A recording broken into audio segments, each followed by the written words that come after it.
এইটা ক্ষেত্রে আমি আপনার সাথে আমি দ্বিমত করব না, এটা তো আমাদের হচ্ছে, বাট এটা আমরা যেই জায়গায় হচ্ছে আমরা কিন্তু সাথে সাথে তাদের আইনের আওতায় নিয়ে আসতেছি।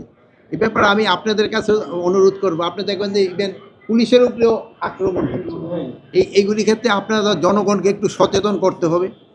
জনগণ এত উচ্ছৃঙ্খল হয়ে গেলে কিন্তু অনেক সময় সমস্যা হয়। মানে বাহিনী দিয়ে তো সবসময় কন্ট্রোল করা যায় না।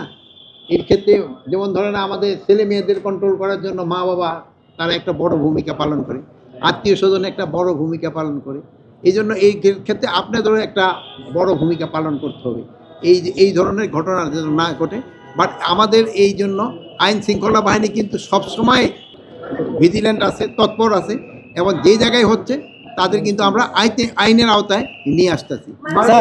ভবিষ্যৎ কথা শেষ করলে ভবিষ্যতে যেন এই ধরনের ঘটনা না ঘটে, এই জন্য আমরা চেষ্টা করে যাচ্ছি। স্যার, ছাত্র জনতা কি চাইলেই কোথাও অভিযান চালাইতে পারে কিনা?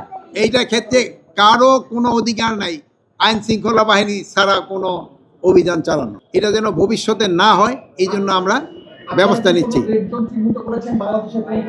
না, কোন এই যেই ডাকাতিটা আমি দেখছি এই ইসে থেকে ঢাকা থেকে রাজশাহী এই জন্য একটু সংখ্যাটা একটু বেশি, টাঙ্গাইলের এখানেও একটুখানি বেশি।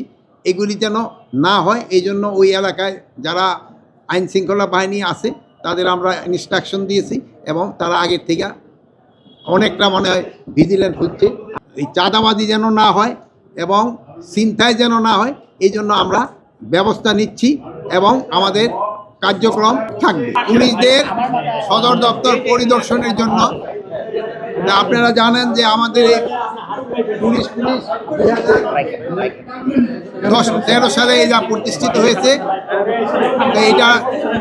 এটা জনবলের অনেক ঘাটতি হয়ে গেছে, এদের নিজস্ব কোনো থাকার জায়গা নাই এবং এদের যানবাহনের অনেক সমস্যা আছে।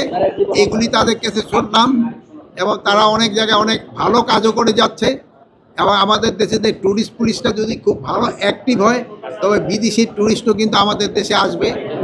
এইটা আমাদের দেশে কিন্তু অর্থনীতিতে একটা বড় ধরনের অবদান রাখবে। এই জন্য এই ট্যুরিস্ট পুলিশটাকে আরও কীভাবে তাদের সংখ্যা বাড়ানো যায়, তাদের যানবাহন বাড়ানো যায়, তাদের থাকার ব্যবস্থা করা যায়। এখানে দেখলেন যে ট্যুরিস্ট পুলিশ একটা ভাড়া বিল্ডিংয়ে থাকে, তাদের নিজস্ব একটা বিল্ডিং হওয়া দরকার।